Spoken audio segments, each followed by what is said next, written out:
জোরকান মারহাবা।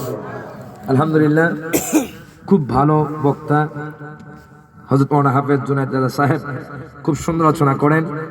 বাস আমি দীর্ঘায়িত করছি না।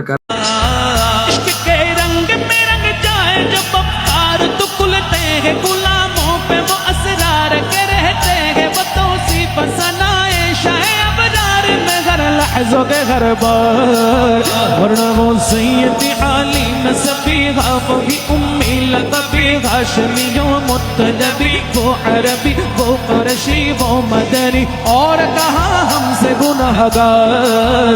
इश्क के रंग में रंग जाओ मेरे यार, बोलो ना इश्क के रंग में रंग जाओ मेरे यार। ज़मीनो ज़मा तुम्हारे लिए, मकीनो मका तुम्हारे लिए, चुनीनो चुना तुम्हारे लिए, बने तो जहां तुम्हारे लिए, तुम्हारी